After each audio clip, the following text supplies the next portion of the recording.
नमस्कार, मैं हूं कुमार गजेंद्र। जनपद ऑन द स्पॉट में आपका स्वागत है। हमारे एक दूसरे social media platform podcast with Kumar Gajendra में भी आपका स्वागत है, जहां आप हमें सुन सकते हैं।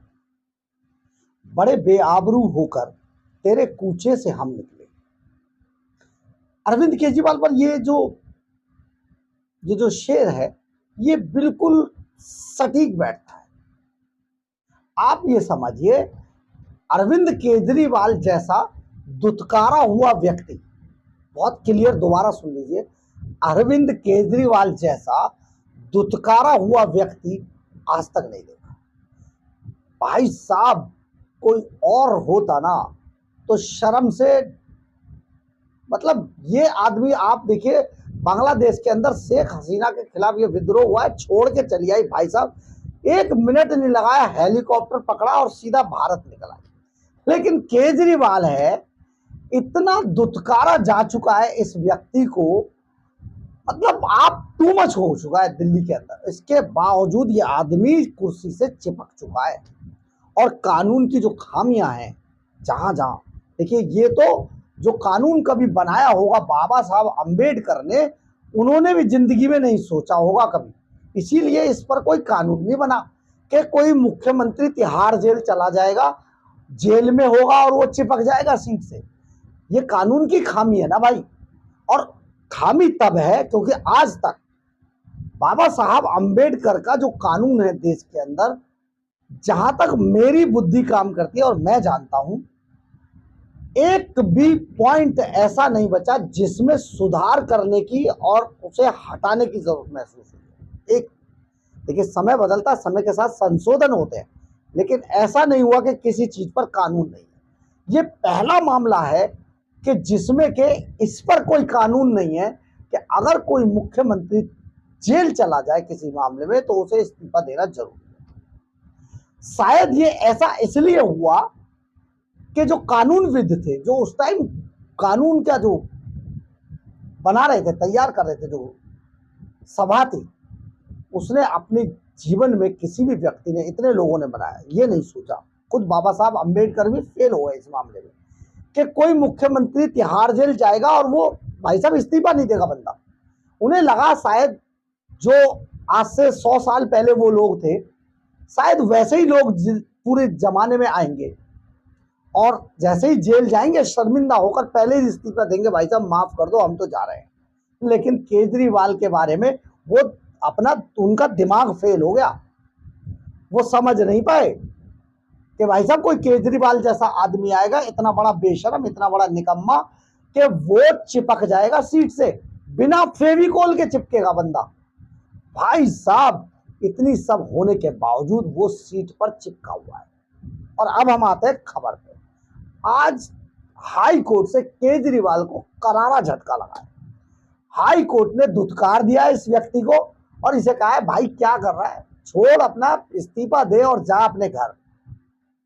मामला था सीबीआई की गिरफ्तारी का। कुछ दिन पहले अरविंद केजरीवाल को सीबीआई ने अरेस्ट कर लिया था और उस अरेस्ट के खिलाफ अरविंद केजरीवाल हाई कोर्ट पहुंच गए कि उनकी जो ये अरेस्टिंग है वो गलत है। और उनके एक वकील साहब हैं, बड़े वकील हैं, सम्मानित है, अभिषेक मनु सिंघवी जी, उन्होंने इसको एक नया नाम दिया था। नया नाम निकल के आया इंश्योरेंस अरेस्ट।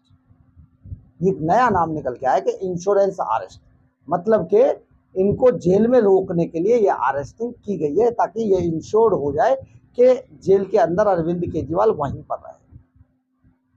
परंतु हम इसे कह रहे हैं कि देश का बड़ा दुर्भाग्य है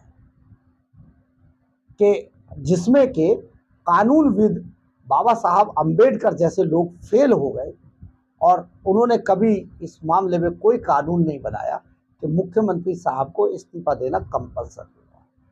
अब हम खबर पे आते हैं। अरविंद केजरीवाल की जमानत याचिका आज खारिज कर दिया हाई कोर्ट ने।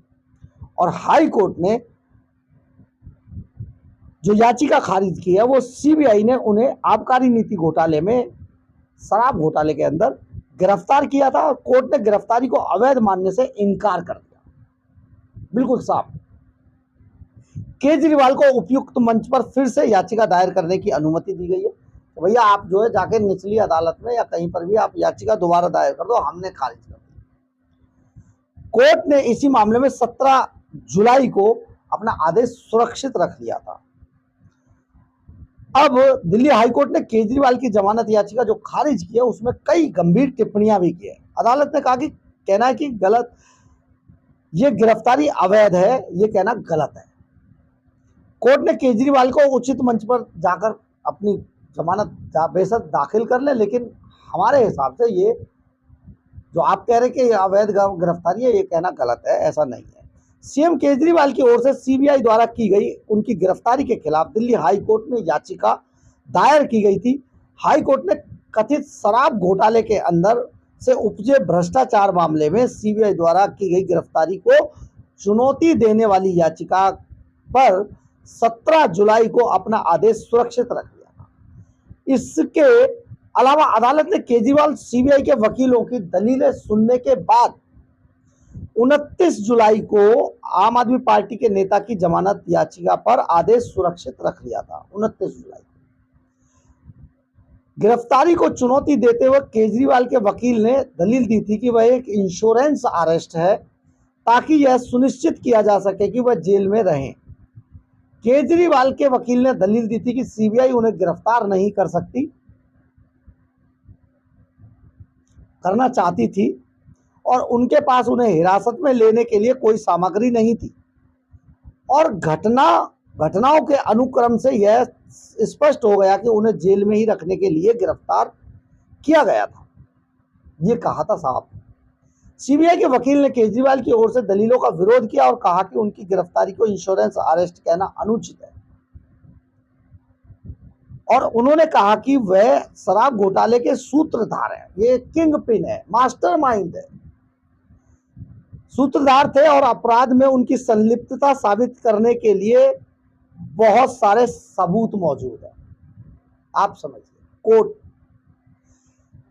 केजरीवाल को सीबीआई ने 26 जून को तिहाड़ जेल से ही गिरफ्तार किया था, जहां वह पहले से ही ईडी द्वारा दर्ज धन संशोधन के मामले में, मनी लॉन्ड्रिंग के मामले में न्यायिक हिरासत में बंद थे। मुख्यमंत्री को ईडी ने 21 मार्च को गिरफ्तार किया था और सुनवाई अदालत ने 20 जून को उन्हें मनी लॉन्ड्रिंग के मामले में जमानत दे दी थी। हालांकि सुनवाई अदालत के जो न्याय बिंदु की कोर्ट थी, जो वेकेशन जज थी, और राव रेवेन्यू कोर्ट की वेकेशन जज थी, फैसले पर उच्च न्यायालय ने रोक लगा दी। जो इनको जमानत दी थी वो हाई कोर्ट ने उस पर रोक लगा दी थी। आप समझिए, इसको एक बार फिर से हम आपको बता देते हैं कि जो 20 जून को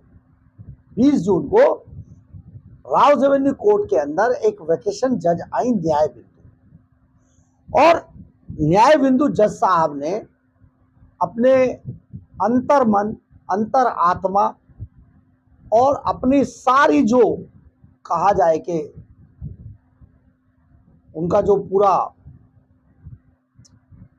न्याय की देवी वाला रूप था, उसको जगाते हुए अरविंद केजरीवाल को सीधे सीधे जमानत दे दी।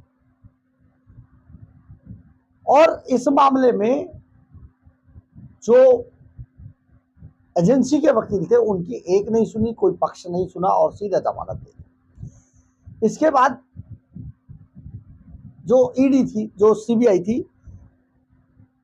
वो सीधे हाईकोर्ट चली गई और हाईकोर्ट ने इस पूरे मामले को स्टे कर दिया और उनकी गिरफ्तारी पर, उनकी जमानत पर रोक लगा दी। हालांकि सुनवाई अदालत के फैसले पर उच्च न्यायालय ने रोक लगा दी थी और केजरीवाल को उच्चतम न्यायालय ने 12 जुलाई को मनी लॉन्ड्रिंग के मामले में अंतरिम जमानत दी थी। उनको अंतरिम जमानत चुनावों के लिए मिल गई थी, लेकिन अब अरविंद केजरीवाल का वो एपिसोड खत्म हो चुका है जिसके लिए वो हाईकोर्ट में गए थे और उन्हें कह भी दिया गया, आप और कहीं जाना चाहे, अदालत में किसी में लगाना चाहे याचिका लगा लीजिए, लेकिन हम इस याचिका को खारिज करते हैं। और आपकी जो गिरफ्तारी थी, जिसे आप अवैध बता रहे थे, वो पूरी तरीके से कानून सम्मत थी और वो वैध थी, यानी कि सीबीआई को आपको गिरफ्तार करने का पूरा पूरा अधिकार था। अरविंद केजरीवाल को एक और बड़ा झटका, तगड़ा वाला झटका लगा, जोर का झटका धीरे से लगा, लेकिन यहाँ पर धीरे का झटका जोर से लगा और अरविंद केजरीवाल को होश नहीं आएगा। गाना भी था एक, आज की रात उसे नींद नहीं आएगी, सुना है, छोड़िए बात जाने दीजिए। लेकिन अरविंद केजरीवाल बहुत परेशान होंगे क्योंकि एक के बाद एक केजरीवाल को अब कोई सुनने वाला नहीं मिला। इसके बावजूद ये बंदा भाई साहब दिल्ली की कुर्सी से चिपका हुआ है। लेकिन आप ध्यान रखिए, ये कुछ महीनों का गेम है।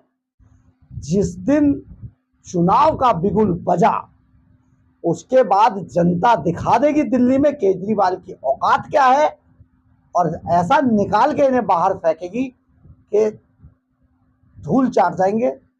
इनके सारे घोटाले जिस तरीके से चल रहा है इन सबको पता चल जाएगा और दिल्ली को जो बर्बाद करने का, बहुत सारे लोगों को मरवाने का, कोरोना में कितने लोग मर गए, आपने अभी हाल ही में सुना है कि आशा किरण होम में कितने लोग मर गए, ये सारे पाप इस आदमी को लगे हैं और ये अभी बहुत जल्दी बाहर नहीं आएगा। चार्जशीट फाइल हो गई है, सजा इनको जल्दी होगी। केजरीवाल का एपिसोड लगभग फिनिश हो चुका है, लेकिन सोचिए दिल्ली को कितना बर्बाद कर दिया है। बहरहाल अगर आपको हमारी खबर अच्छी लगे तो आप इसे लाइक, सब्सक्राइब और शेयर जरूर करें। कमेंट्स बॉक्स में अपनी राय जरूर लिखें, इससे हमें बहुत ऊर्जा मिलती है। और अगर आप हमारे चैनल पर नए हैं तो हमारे चैनल को ज्वाइन करना ना भूलें। और अगर आपको हमारी खबरें अच्छी लगती है, हमारे चैनल अच्छा लगता है तो हमारे QR कोड को स्कैन करके या फिर हमारे सुपर थैंक्स बटन को दबाकर हमें आर्थिक रूप से मदद भी कर सकते हैं। एक बात और, अगर आप हमारे बारे में, हमारे चैनल के बारे में या हमारी खबरों के बारे में किसी तरीके की कोई राय रखते हैं तो प्लीज़ आप अपनी राय कमेंट्स बॉक्स में ज़रूर लिखें, क्योंकि कई बार हम आपकी राय से अपनी राय बनाते, कई बार आपकी राय को हम अपनी खबरों में आपके नाम के साथ शामिल करते हैं। जय हिंद, जय भारत।